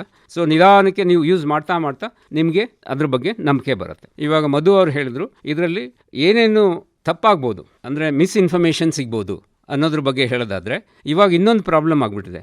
ಏನೇ ಪ್ರಾಬ್ಲಮ್ ಬರಲಿ ಎಲ್ಲ ಕಡೆ ವಾಟ್ಸಪ್ ಎಕ್ಸ್ಪರ್ಟ್ಸ್ ಹುಡ್ಕೊಂಡ್ಬಿಡ್ತಾರೆ. ಇವಾಗಲೂ ಅಷ್ಟೇ, ನೀವು ಯೂಟ್ಯೂಬ್ಗೆ ಹೋಗಿ, ಯಾವುದೇ ಮಾಧ್ಯಮ ಚಾನಲ್ಗಳಿಗೆ ಹೋಗಿ, ಆಗಲೇ 100 ಚಾನಲ್ಗಳಿದ್ದಾವೆ. ನೀವು ಯಾವುದನ್ನು ನಂಬೋದು ಯಾವುದನ್ನು ಬಿಡೋದು ಅನ್ನೋದು ಪ್ರಾಬ್ಲಮ್ ಬರುತ್ತೆ. ಮತ್ತು ಇವಾಗ ಸೈಬರ್ ಫ್ರಾಡ್ ತುಂಬ ತೊಂದರೆ ಆಗೋಗಿದೆ. ಕೋಟ್ಯಾಂತರ ರೂಪಾಯಿ ತುಂಬ ಜನರು ಅವರ ಬ್ಯಾಂಕ್ ಅಕೌಂಟಿಂದ ಕಳ್ಕೊತಾ ಇದ್ದಾರೆ. ಅದೇ ಥರ ಇದು ಕೃಷಿ ಸಂಬಂಧನೂ ಇದೇ ಥರ ಆಗ್ಬಿಡುತ್ತಾ ಅನ್ನೋ ಹೆದರಿಕೆ ಇರುತ್ತೆ. ಅದರಿಂದ ಒಂದು ಎಚ್ಚರಿಕೆ ಉಪಯೋಗಿಸಬೇಕು ಅಂದರೆ, ನಿಮ್ಮದು ಯಾವುದೇ ತೊಂದರೆ ಇದ್ದರೂ ಕೂಡ ನಿಮ್ಮ ರಿಲಯಬಲ್ ಪರ್ಸನ್ ಯಾರನ್ನೋ ಒಬ್ಬರನ್ನ ನೀವು ಇಟ್ಕೋಬೇಕು. ಯಾಕಂದರೆ ಏನೇ ತೊಂದರೆ ಇದ್ದರೂ ಅವ್ರಿಗೆ ಬೇಕಾದ್ರೆ ವಾಟ್ಸಪ್ ಮಾಡಿ, ಇಲ್ಲ ಅವ್ರನ್ನ ಮೀಟ್ ಮಾಡ್ತಾಯಿರಿ ರೆಗ್ಯುಲರ್ ಆಗಿ. ಈಗ fortunately we have good number of colleges. ಎಲ್ಲರೂ ಕೂಡ ಒಳ್ಳೆ ಕೆಲಸ ಸಿಗಬೇಕು, ಇಲ್ಲ ಒಳ್ಳೆ ಸ್ಟಾರ್ಟಪ್ಪಿಂದ ಅವರೇ ಉದ್ಯೋಗ ಸೃಷ್ಟಿ ಮಾಡೋ ಅಂಥ ಇದರಲ್ಲಿ ಹೋಗಬೇಕು ಅನ್ನೋ ಉದ್ದೇಶ ಇಟ್ಕೊಂಡು ಪ್ರತಿಯೊಬ್ಬರು ಭಾಳ ಕಷ್ಟಪಟ್ಟು ಕೆಲಸ ಮಾಡ್ತಾ ಇದ್ದಾರೆ, ಕಷ್ಟಪಟ್ಟು ಓದ್ತಾ ಇದ್ದಾರೆ. ಸೊ ಅವರೆಲ್ಲ ಒಳ್ಳೆ ರೀತಿಯಲ್ಲಿ ನಿಮಗೆ ಮಾರ್ಗದರ್ಶನ ಮಾಡ್ತಾರೆ. So that is the best way. ಯಾವುದೇ ವಿಷಯದ ಬಗ್ಗೆ ನಿಮ್ಗೆ ಏನಾದ್ರು ಡೌಟ್ ಇದ್ದರೆ ನೀವೇ ರಿಸ್ಕ್ ತಗೊಳ್ಳೋ ಬದಲು you can just bounce it off, ಅಂದರೆ ಬೇರೆಯವ್ರನ್ನ ಕೇಳಿಕೊಂಡು ಅದ್ರ ಬಗ್ಗೆ ಮುಂದುವರಿಬೇಕು. ಮತ್ತು ನನ್ನನ್ನು ಮೊದಲನೇ ಸಲ ನೀವೆಲ್ಲ ನೋಡ್ತಾ ಇದ್ದೀರಾ. ನಾಳೆಯಿಂದ ಏನಾಗುತ್ತೆ, ನಾನು ಇಲ್ಲಿರೋದು ಇಲ್ಲ, ಬೆಂಗಳೂರಿನಲ್ಲಿ ಇರ್ತೀನಿ. ಅವಾಗ ಏನಾಗುತ್ತೆ, ಒಂದು ನನ್ನ ವಾಟ್ಸಪ್ ಮೂಲಕ ಸಂಪರ್ಕ ಮಾಡ್ಬೋದು, ಇಲ್ಲ ನಾನು ಇದೇ ಸಂಪರ್ಕೋಸ್ಕರ ಒಂದು ವೆಬ್ಸೈಟ್ ಕ್ರಿಯೇಟ್ ಮಾಡಿ, ನನ್ನದೇ ಆದ ಒಂದು ವೆಬ್ಸೈಟ್ ಇದೆ, ಅದನ್ನು ಮಧು ಅವ್ರ ಕೈಲಿ ಕೊಟ್ಟಿರ್ತೀನಿ, ಅವ್ರು ನಿಮಗೆಲ್ಲ ತಲುಪಿಸ್ತಾರೆ. ಸೊ igniteAILabs.in ಅಂದ್ಬಿಟ್ಟು ಅದ್ರ ಬಗ್ಗೆ ಡೀಟೇಲ್ಸ್ ಸರಿಯಾಗಿ ಕೊಡ್ತಾರೆ. ಅದರಲ್ಲಿ ನಾನು ಕೃಷಿ ಸಂಬಂಧಿತ ಒಂದು ಸ್ಪೆಸಿಫಿಕ್ ಆಗಿ ಪೇಜ್ ಕ್ರಿಯೇಟ್ ಮಾಡಿಬಿಟ್ಟು ಅದರಲ್ಲಿ ಇವತ್ತು ಏನೇನು ನಾನು ಮಾತಾಡಿದ್ನೋ ಇದ್ರದ್ದು ಒಂದು ಶಾರ್ಟ್ ಸಮರಿ ಹಾಕ್ತೀನಿ, ಕನ್ನಡದಲ್ಲೇ ಹಾಕ್ತೀನಿ. ಆವಾಗ ನಿಮಗೂ ಕೂಡ ಏನಾದ್ರು ಮಿಸ್ ಆಗಿದ್ರೆ, ಬಿಕಾಸ್ ಇವಾಗ ಸ್ವಲ್ಪ ಫಾಸ್ಟಾಗಿ ಮಾತಾಡ್ತಾ ಇರ್ಬೋದು ನಾನು, ಇಲ್ಲ ಕೆಲವು ಮಿಸ್ ಆಗಿರ್ಬೋದು, ಕೆಲವು ಡೌಟ್ ಇರ್ಬೋದು, ಅದೆಲ್ಲ ಕೂಡ ನೀವು ಅದರಲ್ಲಿ ಕೇಳೋ ಹಾಗೆ ನಾನು ಒಂದು ಇಮೇಲ್ ID ಕೂಡ ಕೊಡ್ತೀನಿ ಮತ್ತು ವೆಬ್ಸೈಟ್ ಇನ್ಫಾರ್ಮೇಷನ್ ಕೂಡ ಕೊಡ್ತೀನಿ. ಅದು ಕನ್ನಡದಲ್ಲಿ ಇರೋದ್ರಿಂದ ನೀವು ಮೊಬೈಲ್ನಲ್ಲೇ ನೋಡ್ಕೋಬೋದು. ಮತ್ತು ಏನಾದ್ರು ಡೌಟ್ ಇದ್ದರೆ ನೀವು ಕೂಡ ಅದರಲ್ಲಿ ಕೇಳ್ಬೋದು. ಸೊ ನಾನು ಇಲ್ಲಿ ಆವಾಗ ಬರ್ತಾ ಇರ್ತೀನಿ. ಮತ್ತು ನಾನು ಈ ಮಲೆನಾಡು ತಾಂತ್ರಿಕ ವಿದ್ಯಾಲಯದ ಮಕ್ಕಳ ಜೊತೆ ಒಟ್ಟಿಗೆ ಸೇರಿಕೊಂಡು ನಿಮಗೆ ಬೇಕಾದ ಆ್ಯಪ್ನ ಕ್ರಿಯೇಟ್ ಮಾಡಲಿಕ್ಕೆ ಅವ್ರಿಗೆ ಮಾರ್ಗದರ್ಶನ ಮಾಡ್ತೀನಿ. ಆವಾಗ ಏನಾಗುತ್ತೆ, ಬೇರೆ ಯಾವುದೋ ಒಂದು ಸ್ಟ್ರೇಂಜ್ ಆ್ಯಪ್ ಇನ್ಸ್ಟಾಲ್ ಮಾಡೋ ಬದಲಿ ನಿಮಗೆ ಗೊತ್ತಿರೋ ಸ್ನೇಹಿತರ ಮೂಲಕ ಅಥವಾ ಗೊತ್ತಿರೋ ವಿದ್ಯಾರ್ಥಿಗಳ ಮೂಲಕ ಆ್ಯಪ್ ಇನ್ಸ್ಟಾಲ್ ಮಾಡಿಕೊಂಡು ನೀವು ಧೈರ್ಯವಾಗಿ ಉಪಯೋಗಿಸ್ಬೋದು. ಸೊ ಇಷ್ಟೆಲ್ಲ ಮಾತಾಡಲಿಕ್ಕೆ ನನಗೆ ಅವಕಾಶ ಕೊಟ್ಟ ಆಕಾಶವಾಣಿಯವ್ರಿಗೂ, ಮಾನ್ಯ ಜಿಲ್ಲಾಧಿಕಾರಿಗಳಿಗೂ ಮತ್ತು ಇಲ್ಲಿ ನೆರೆದಿರ್ತಕ್ಕಂಥ ಎಲ್ಲರಿಗೂ ತುಂಬ ಧನ್ಯವಾದಗಳು. AI ಅಂದರೆ ಏನು, ಅದನ್ನು ಹೇಗೆ ನಾವು ಬಳಕೆಯನ್ನು ಮಾಡಬಹುದು, ವಿಶೇಷವಾಗಿ ಕೃಷಿಯಲ್ಲಿ ಹೇಗೆ ಬಳಕೆಯನ್ನು ಮಾಡಬಹುದು ಅನ್ನುವಂಥ ವಿಚಾರಗಳನ್ನು ನಿಮಗೆ ಸರಳವಾಗಿ ತಿಳಿಸ್ಕೊಟ್ಟಿದ್ದಾರೆ. ನಾನು ಒಂದು 15 ದಿವಸದ ಹಿಂದೆ ಅವರಿಗೆ ಹೇಳಿದ್ದು, ತುಂಬ ಪ್ರೀತಿಯಿಂದ ಒಪ್ಕೊಂಡು ಬಂದರು. ಒಳ್ಳೆಯ ಸಂಪನ್ಮೂಲ ವ್ಯಕ್ತಿಗಳು. ಮತ್ತೊಂದು ಹೆಮ್ಮೆ ಏನು ಅಂದರೆ ಅವರು ಮೂಲತಃ ಹಾಸನದವರೇನೆ, ಈಗ ಬೆಂಗಳೂರಿನಲ್ಲಿ ಇರ್ತಾರೆ. ಅದೊಂದು ನಮ್ಮ ಹೆಮ್ಮೆಯ ಸಂಗತಿ. ನಾವೆಂಥ ಅಪಾಯಕಾರಿಯಾದಂಥ ಕಾಲದಲ್ಲಿದ್ದೀವಿ ಅಂತ ಅಂದರೆ, ನನಗೆ ಒಂದಷ್ಟು ಅವ್ರ ಮಾಹಿತಿ ಬೇಕಿತ್ತು. ನಾನು ಅದನ್ನು ಕೇಳಿದ್ದೆ, ಕಳಿಸ್ಕೊಟ್ರು. ಇನ್ನೂ ಒಂದೆರಡು ಮಾಹಿತಿ ಬೇಕು ಅಂತ ಕೇಳಿದೆ ನಾವು ಅವ್ರಿಗೆ ಗೌರವಧನ ಕೊಡುವ ಸಲುವಾಗಿ. ಅವರು ಡೇಟ್ ಆಫ್ ಬರ್ತನ್ನ ಈಗಲೂ ಕೂಡ ಕಳಿಸಿಲ್ಲ, ಈಗ ಬಂದು ಕೊಡ್ತೀನಿ ಅಂತೇಳಿ. ವಾಟ್ಸಪ್ಪಲ್ಲಿ ಆ ಥರದ್ದೆಲ್ಲ ಹಂಚ್ಕೋಬಾರ್ದು ಅಂತೇಳಿ ಹೇಳಿದರು. ಅಷ್ಟು ಅಪಾಯಕಾರಿಯಾದಂಥ ಒಂದು ಇದರಲ್ಲಿದ್ದೀವಿ. ನಾವೇನೇ ಕಳಿಸುವಾಗಲೂ ಕೂಡ ತುಂಬ ಜಾಗ್ರತೆಯಿಂದ ಕಳಿಸ್ಕೊಡ್ಬೇಕು, ತುಂಬ ಎಚ್ಚರಿಕೆಯಿಂದ ಇರಬೇಕು. ನಾವು ಕೇಳಿದ ತಕ್ಷಣ ನಮ್ಮ ಆಧಾರ್ ಕಾರ್ಡು ಸೇರಿದಂಗೆ ನಮ್ಮ ಪಾನ್ ಕಾರ್ಡು ಇಡೀ ನಮ್ಮ ಜಾತಕನೇ ಕಳಿಸ್ಬಿಡ್ತೀವಿ. ಆದರೆ ಅದು ಕಳಿಸುವಂಥದ್ದಲ್ಲ. ಒಳ್ಳೆಯ ವಿಚಾರಗಳನ್ನು ಹಂಚಿಕೊಂಡಿದ್ದಕ್ಕಾಗಿ ಅವರಿಗೆ ಮತ್ತೊಮ್ಮೆ ತಮ್ಮ ಎಲ್ಲರ ಪರವಾಗಿ ಧನ್ಯವಾದಗಳನ್ನು ಹೇಳ್ತೇನೆ. ಈ ಕೃಷಿಕರ ನಿರೀಕ್ಷೆ ಏನು, AI ಸಂಬಂಧಪಟ್ಟ ಹಾಗೆ ಏನನ್ನ ನಿರೀಕ್ಷೆ ಮಾಡ್ತಿದ್ದಾರೆ, ಹೇಗೆ ಬಳಕೆ ಮಾಡಬೇಕು ಅನ್ನೋ ಅಂಥದ್ದಿದೆ. ಕೃಷಿಕರಿಗೆ ಏನು ಗೊತ್ತಿದೆ AI ಬಗ್ಗೆ ಅನ್ನುವಂಥದ್ದನ್ನು ಕೃಷಿಕರ ಒಂದು ಸೈಡಿಂದನೂ ಕೂಡ ಮಾತಾಡಿಸ್ಬೇಕು ಅಂಥೇಳಿ ನಾನು ಯೋಜನೆಯನ್ನು ಮಾಡಿ ಒಬ್ಬರು ಕೃಷಿಕರನ್ನು ಕರೆಯೋಣ ಅಂಥೇಳಿ ಯೋಚನೆ ಮಾಡಿದಾಗ ನನ್ನ ಮನಸ್ಸಿಗೆ ಹೊಳೆದಿದ್ದು ನಮ್ಮ ಹೊಂಕರಹಳ್ಳಿಯ ಧರ್ಮಣ್ಣ ಅವರು ತುಂಬ ಒಳ್ಳೆಯ ಪ್ರಗತಿಪರ ಕೃಷಿಕರು. ಅವರೊಬ್ಬರೇ ಒಳ್ಳೆಯ ಪ್ರಗತಿಪರ ಕೃಷಿಕರಲ್ಲ, ಒಂದು ವರ್ಷದಲ್ಲಿ ಒಂದು 200-300 ಜನನ ಪ್ರಗತಿಪರ ಕೃಷಿಕರು ಅವ್ರ ಥರನೇ ಮಾಡ್ತಾ ಇದ್ದಾರೆ ಅವರು. ಈ ಥರದ್ದೊಂದು ಅವಕಾಶ ಎಲ್ರಿಗೂ ಸಿಗೋದಿಲ್ಲ, ಆ ಥರದ ಮನಸ್ಸು ಕೂಡ ಎಲ್ರಿಗೂ ಕೂಡ ಇರೋದಿಲ್ಲ. ಕೃಷಿಯಲ್ಲಿ ಎಂತೆಂಥ ಒಳ್ಳೆಯ ಪ್ರಯೋಗಗಳನ್ನು ಮಾಡಿದ್ದಾರೆ ಅಂತ ಅಂದರೆ, ಕೃಷಿ ವಿಶ್ವವಿದ್ಯಾನಿಲಯಗಳಲ್ಲೂ ಆಗದಂಥ ಪ್ರಯೋಗಗಳನ್ನು ಮಾಡಿದ್ದಾರೆ. ನಾವಿವತ್ತು ಕಾಫಿ ತೋಟ ಎಲ್ಲೆಲ್ಲಿದ್ದಾವ ಪ್ರದೇಶಕ್ಕೆ ಹೋದರೆ 2-2.5 ಅಡಿ, ಹೆಚ್ಚು ಅಂದ್ರೆ 3 ಅಡಿ ಗಿಡಗಳನ್ನು ನೋಡ್ತೀವಿ. ಅವ್ರ ತೋಟದಲ್ಲಿ 12-12.5 ಅಡಿಯಷ್ಟು ಗಿಡಗಳು ಇರ್ತಕ್ಕಂಥದ್ದನ್ನು ನಾವು ನೋಡಬಹುದು. ಎಷ್ಟು ಹೆಚ್ಚು ಇಳುವರಿಯನ್ನು ತೆಗಿತಾ ಇದ್ದಾರೆ ಅಂತ ಅಂದರೆ, ಆ ಒಂದು ತಂತ್ರಜ್ಞಾನವನ್ನು ಅವರೇ ಸಂಶೋಧನೆ ಮಾಡ್ಕೊಂಡು ಅವರೇ ಮಾಡ್ತಿದ್ದಾರೆ. ಅದನ್ನು ಅಧ್ಯಯನ ಮಾಡಲಿಕ್ಕೆ ಇವತ್ತು CCRIಯಿಂದ ಬರ್ತಾರೆ, ಮತ್ತು ಕಾಫಿ ಬೋರ್ಡಿಂದಲೂ ಕೂಡ ಬರ್ತಾ ಇದ್ದಾರೆ, ಪ್ರಗತಿಪರ ಕೃಷಿಕರು ಕೂಡ ಬರ್ತಾ ಇದ್ದಾರೆ. ಅಷ್ಟು ಒಳ್ಳೆಯ ಕೃಷಿಕರು ಅವರು. ಈಗ AI ಸಂಬಂಧಪಟ್ಟ ಹಾಗೆ ಅವರ ನಿರೀಕ್ಷೆಗಳು ಏನಿದ್ದಾವೆ ಅನ್ನುವಂಥದ್ದನ್ನು ಅವರು ಮಾತನಾಡಬೇಕು ಅಂತ ಹೇಳಿ ಅವರಲ್ಲಿ ವಿನಂತಿಯನ್ನು ನಾನು ಮಾಡ್ತಾ ಇದ್ದೇನೆ. ಎಲ್ಲರಿಗೂ ನಮಸ್ಕಾರ. ನಿಮ್ಮ ಹಾಗೆ ನಾನು ಒಬ್ಬ ಸಾಮಾನ್ಯ ಕೃಷಿಕ. ಇವತ್ತು ಒಂದು ವಿಶೇಷವಾದ ದಿನ, ನಮ್ಮ ಕೃಷಿ ವಲಯಕ್ಕೆ ಒಂದು ವಿಶೇಷವಾದ ದಿನ ಅಂತಲೇ. AI ನಾವು ಕೇಳ್ಪಟ್ಟಿದ್ದೀವಿ ಹಲವಾರು ವರ್ಷದಿಂದ, ಬಟ್ ಅದನ್ನು ಹೇಗೆ ಅಳವಡಿಸ್ಕೋಬೇಕು, ಅದನ್ನು ನಾವು ಕೃಷಿನಲ್ಲಿ ಹೇಗೆ ನಾವು ರಿಸೀವ್ ಮಾಡ್ಕೋಬೇಕು ಅನ್ನೋದು ನಮಗೆ ಇನ್ನೂ ಮಾರ್ಗದರ್ಶನ ಇಲ್ಲ ಸರಿಯಾಗಿ. ಕಿರಣ್ ಸರ್ ಅಂತವರು ಈಗ ನಮಗೆ ಸಿಕ್ಕಿದ್ದಾರೆ. ಅವರನ್ನು ನಾವು ನಿರಂತರವಾಗಿ ಇನ್ನು ಬೆನ್ನತ್ತಬೇಕಾಗಿದೆ. ವಿಚಾರಗಳನ್ನು ಅಳವಡಿಸ್ಕೊಂಡು ಕೃಷಿನಲ್ಲಿ ಇನ್ನೂ ಹೆಚ್ಚೆಚ್ಚು ಆವಿಷ್ಕಾರಗಳು ನಡೀತಾ ಇದೆ. ಕಾಫಿ ಬೋರ್ಡ್ ವಿಜ್ಞಾನಿಗಳು ಎಲ್ಲರಿಂದನೂ ನಾವು ಕಲಿತಾ ಇದ್ದೀವಿ ಪ್ರತಿದಿನ. ಹಾಗೆಯೇ ಹಲವಾರು ಬೆಳೆಗಾರರಿಂದನೂ ವಿಶೇಷವಾದ ಒಂದು ಬೆಳೆ ಬಗ್ಗೆ ನಾವು ತಿಳ್ಕೊಂಡು ಕೆಲಸಗಳನ್ನು ಹಂಚಿಕೊಂಡು ಕೆಲಸ ಮಾಡಿ ಒಂದು ಪ್ರಗತಿ ಹೊಂದ್ತಾ ಇರೋವಂಥ ಸಂದರ್ಭದಲ್ಲಿ AI ಅನ್ನೋದು ಒಂದು ಕೃಷಿನಲ್ಲಿ ನನಗಂತೂ ಭಾಳ ದೊಡ್ಡ ನಿರೀಕ್ಷೆ ಇದೆ. ಅದನ್ನು ನಾನು ರಿಸೀವ್ ಮಾಡ್ಕೊಳ್ಳೋದಕ್ಕೆ, ಸ್ವಾಗತ ಮಾಡಲಿಕ್ಕೆ ನಾನು ಸದಾ ಸಿದ್ಧ ಇದ್ದೀನಿ, ಉತ್ಸುಕನಾಗಿದ್ದೀನಿ. ಹೇಗೆ ನಾವು ಅದನ್ನು ಅಳವಡಿಸ್ಕೊಂಡು ನಾವು ಅಭಿವೃದ್ಧಿ ಹೊಂದಬೇಕು ಅನ್ನೋದ್ರ ಬಗ್ಗೆ ನಾನು ಉತ್ಸುಕನಾಗಿದ್ದೀನಿ. ಆ ಸಣ್ಣ ಪುಟ್ಟದನ್ನು ಅದರಲ್ಲಿ ನಾವು ಅಳವಡಿಸ್ಕೊತಾ ಇದ್ದೀವಿ. ಈಗ ನನ್ನ ಮಗ ಬಂದಿದ್ದಾನೆ, ಅವನು ಲ್ಯಾಪ್ಟಾಪ್ ಇಟ್ಕೊಂಡೆ ಈಗ ತೋಟಕ್ಕೆ ಹೋಗ್ತಾನೆ. ಈಗ ಎಲ್ಲ ವೈಟ್ ಕಾಲರ್ ಜಾಬು, ಲ್ಯಾಪ್ಟಾಪ್ ಇಟ್ಕೊಂಡು ಆಫೀಸ್ಗಳಿಗೆ ಹೋಗೋ ಅಂಥ ಇದನ್ನು ಇಷ್ಟಪಡ್ತಾ ಇದ್ದಾರೆ ಅಂತ. ಬಟ್ ಮುಂದಿನ ದಿನಗಳಲ್ಲಿ ಲ್ಯಾಪ್ಟಾಪ್ ಇಟ್ಕೊಂಡು ನಮ್ಮ ಹೊಲೆಗದ್ದೆಗಳಿಗೆ ತೋಟಕ್ಕೆ ಹೋಗೋ ಅಂಥ ಸಂದರ್ಭ ಒಂದು ಅವಕಾಶ ಒದಗಿ ಬಂದಿದೆ ಈಗ. ಮತ್ತು ನಾವಲ್ಲಿ ಸಣ್ಣ ಪುಟ್ಟ ತಪ್ಪು ಒಂದು ಅಂದಾಜಿನ ಪ್ರಕಾರ ನಾವು ಕೆಲಸಗಳನ್ನು ಔಷಧಿ ಗೊಬ್ಬರ ಕೊಡೋ ಅಂಥದ್ದು, ವಿಜ್ಞಾನಿಗಳು ಏನು ಹೇಳಿದ್ದಾರೆ ಅದನ್ನು ಮಾಡೋದಂಥದ್ದು ಮಾಡ್ತಾಯಿದ್ವಿ. ನಿಖರವಾಗಿ ನಮಗೆ ಯಾವ ಡಿಸೀಸ್ ಇದೆ, ಯಾವಾಗ ಬರುತ್ತೆ, ಅದಕ್ಕೆ ಏನು ರೆಮಿಡಿ ಅನ್ನೋದನ್ನು ನಾವು ಇನ್ನು ನನ್ನ ಪ್ರಕಾರ ಇದನ್ನು ಅಳವಡಿಸ್ಕೊಂಡಾಗ ನಾವು ಈಸಿಯಾಗಿ ತಿಳ್ಕೊಂಡು ಅರ್ಧಕ್ಕರ್ಧ ನಾವು ಆ ಬೆಳೆನ ನಷ್ಟ ಮಾಡ್ಕೋತೀವಿ. ರೋಗ ಬಂದಾಗ ಆ ಉಲ್ಬಣ ಆಗೋಕ್ಕೆ ಮುಂಚೆಗೇ ಪ್ರಾರಂಭಿಕ ಹಂತದಲ್ಲೇ ನಮಗೆ ಅದನ್ನು ಗುರುತಿಸಿದ್ರೆ ನಾವು ಆ ಬೆಳೆನ ಕಾಪಾಡ್ಕೋಬೋದು, ಆ ಗಿಡನ ಕಾಪಾಡ್ಕೋಬೋದು. ಹಾಗಾಗಿ ನಾನೊಬ್ಬ ಕೃಷಿಕನಾಗಿ ನಾನು ಏನು ನಿರೀಕ್ಷೆ ಮಾಡ್ತಾಯಿದ್ದೀನಿ ಅಂತಂದರೆ ತಕ್ಷಣಕ್ಕೆ ನಮಗೆ ಒಂದು ಮೊಬೈಲ್ ಮುಖಾಂತರನೇ ಒಂದು ಎಲೆದು ಫೋಟೋ ತೆಗೆದು ಅಪ್ಲೋಡ್ ಮಾಡಿದಾಗ ಅದು ಎಷ್ಟು ಆರೋಗ್ಯಕರವಾಗಿದೆ, ಅದು ನ್ಯೂಟ್ರಿಷನ್ ಕರೆಕ್ಟಾಗಿದೆಯಾ, ಇಂಬ್ಯಾಲೆನ್ಸ್ ಆಗಿದೆಯಾ, ಅಥವಾ ನಮಗೆ ಡಿಸೀಸ್ ಬರೋ ಹಂತದಲ್ಲಿದೆಯಾ, ಆರೋಗ್ಯಕರವಾಗಿದೆಯಾ, ಅದನ್ನು ಅಲ್ಲಿ ನಮಗೆ ಸ್ಥಳದಲ್ಲೇ ತಿಳಿಸೋ ಅಂಥ ಆ್ಯಪ್ಗಳನ್ನು ನಮಗೆ ಬೆಳೆಗಾರರಿಗೆ ಕೊಡಬೇಕಾಗಿದೆ. ಆ ಥರ ಮಾಡಿದಾಗ ನಮಗೆ ಭಾಳ ಅನುಕೂಲ ಆಗುತ್ತೆ. ಮತ್ತು ನ್ಯೂಟ್ರಿಷನ್ ಮ್ಯಾನೇಜ್ಮೆಂಟು ಮತ್ತು ಡಿಸೀಸ್ ಮ್ಯಾನೇಜ್ಮೆಂಟನ್ನು ನಮಗೆ ಸರಿಯಾಗಿ ಮಾರ್ಗದರ್ಶನ ನಮ್ಮ ಇದರಲ್ಲೇ ನಮಗೆ ಸಿಕ್ಕಿದಾಗ ನಾವು ನಿರಾತಂಕವಾಗಿ ನಾವು ಕೆಲಸ ಮಾಡ್ಬೋದು. ಮತ್ತು ಹವಾಮಾನ ವೈಪರೀತ್ಯ ಮುಂದಿನ ತಿಂಗಳು ಏನಾಗುತ್ತೆ ಅನ್ನೋದು ನಿಖರವಾಗಿ ನಮಗೆ ಸಿಗ್ತಾಯಿಲ್ಲ, ಒಂದು ಅಂದಾಜು ಪ್ರಕಾರ ಸಿಗ್ತಾ ಇದೆ ಈಗ. ಅದರಲ್ಲಿ ನಮಗೆ ಕಂಪ್ಲೀಟು ಏನಾಗುತ್ತೆ, ತಾಪಮಾನ ಎಷ್ಟು ಹೋಗುತ್ತೆ, ಈ ವರ್ಷ ಅತಿ ಹೆಚ್ಚು ಮಳೆ ಬರುತ್ತಾ ಅಥವಾ ಮಳೆ ಅಭಾವ ಆಗುತ್ತಾ ಅಂತ ಅಂದಾಗ ನಾವು ಅದಕ್ಕೆ ತಕ್ಕನಾಗ ಬೆಳೆನ ಡಿಸೈನ್ ಮಾಡ್ಕೋಬೋದು. ಕಡಿಮೆ ಮಳೆಯಲ್ಲಿ ಬೆಳೆಯೋಂಥ ಬೆಳೆಗಳು ಇದ್ದಾವೆ, ಅತಿ ಹೆಚ್ಚು ಸಹಿಸ್ಕೊಂಡು ಬೆಳೆಯೋಂಥ ಬೆಳೆಗಳು ಇದ್ದಾವೆ. ಅದನ್ನು ಪೂರ್ವ ನಿರ್ಧಾರಿತ ಮಾಡಿಕೊಂಡು ನಾವು ತಿಳ್ಕೊಂಡು ಆ ಬೆಳೆಗೆ ನಾವು ರೆಡಿ ಆಗ್ಬೋದು. ಮತ್ತು ಈ ಥರದಲ್ಲಿ ಎಲ್ಲಿ ಸಿಗುತ್ತೆ, ಬರೀ ಸೋಷಿಯಲ್ ಮೀಡಿಯಾದಲ್ಲಿ ಸಿಗುತ್ತಾ, ಅಲ್ಲಿ ಸರ್ ಹೇಳ್ದಂಗೆ ತುಂಬ ಕನ್ಫ್ಯೂಸ್ ಆಗೋಂಥದ್ದು, ಎಲ್ಲರೂ ಅದು ಎಕ್ಸ್ಪರ್ಟ್ ಥರನೇ ವರ್ತನೆ ಮಾಡೋ ಅಂಥದ್ದು, ನಮಗೆ ಗೊಂದಲ ಸೃಷ್ಟಿ ಆಗುತ್ತೆ. ಅದಕ್ಕೆ ನನ್ನದೇನು ನಿರೀಕ್ಷೆ ಇದೆ ಅಂದರೆ ಸರ್ಕಾರ ಮಟ್ಟದಲ್ಲಿ ಇದನ್ನು ತುಂಬ ದೊಡ್ಡ ಹೆಜ್ಜೆ ತಗೊಂಡು ತಾಲೂಕು ಮಟ್ಟದಲ್ಲಿ ಅದನ್ನು ಒಂದು ಕೇಂದ್ರನ ಸ್ಥಾಪನೆ ಮಾಡಬೇಕು. ಮಾಹಿತಿ ಕೇಂದ್ರ ಕೊಟ್ಟು ಅಲ್ಲಿ ಎಕ್ಸ್ಪರ್ಟ್ಗಳನ್ನು ಒಬ್ಬರಿಬ್ಬರಿಟ್ಟರೆ ಆಗೋದಿಲ್ಲ, ಒಂದಷ್ಟು ಸಿಬ್ಬಂದಿಗಳನ್ನು ಅಲ್ಲಿ ನೇಮಕ ಮಾಡಿ ಎಕ್ಸ್ಪರ್ಟ್ಗಳನ್ನು ಇಟ್ಟು ಅಲ್ಲಿ ಡಿಜಿಟಲ್ ಲೈಬ್ರರಿ ಥರ ಮಾಡಿ ಬೆಳೆಗಾರರಲ್ಲಿ ಹೋದರೆ ಒಂದು 50 ಜನ 100 ಜನ ಹೋಗಿ ಕೂತ್ಕೊಂಡು ಅದನ್ನು ಟ್ರೈನಿಂಗ್ ಕೊಟ್ಟು ನಮಗೆ ಆ ಮಾಹಿತಿನ ನಮ್ಮ ತಲೆಗೆ ವರ್ಗಾಯಿಸ್ಬೇಕು. ಅದನ್ನು ಹೇಗೆ ನಾವು ಮೊಬೈಲಲ್ಲಿ ಅದನ್ನು ಅಳವಡಿಸ್ಕೋಬೇಕು, ನಮ್ಮ ಹೊಲದಲ್ಲಿ ನಮ್ಮ ಮಣ್ಣು ಪರೀಕ್ಷೆನ ಹೇಗೆ ಮಾಡ್ಕೋಬೇಕು. ಭಾಳ ಬೇಸ್ ಒಂದು ಬೆಳೆ ಬೆಳಿಬೇಕು ಅಂತಂದಾಗ ಮಣ್ಣು, ಆ ಮಣ್ಣಿನಲ್ಲಿ ನ್ಯೂಟ್ರಿಷನ್ ಏರ್ಪೇರ್ ಆಗಿರುತ್ತೆ, ತುಂಬ ಯಾವುದಾರ ಒಂದು ನ್ಯೂಟ್ರಿಷನ್ ಹೆಚ್ಚಾಗಿರುತ್ತೆ ಅಥವಾ ಕೊರತೆ ಆಗಿರುತ್ತೆ. ಅದು ಈಗಲೂ ನನ್ನ ಪ್ರಕಾರ ಆಕ್ಯುರೇಟಾಗಿ ಬರ್ತಾ ಇಲ್ಲ. ನಾನು ಹಲವಾರು ಲ್ಯಾಬ್ಗಳಿಗೆ ಕಳಿಸಿದಾಗ ಬೇರೆ ಬೇರೆ ಬೇರೆ ಥರ ರಿಪೋರ್ಟ್ಗಳು ಬರುತ್ತೆ, ನಮಗೆ ಯಾವ್ದು ನಂಬಬೇಕು ಅಂತಲೇ ಗೊತ್ತಾಗಲ್ಲ.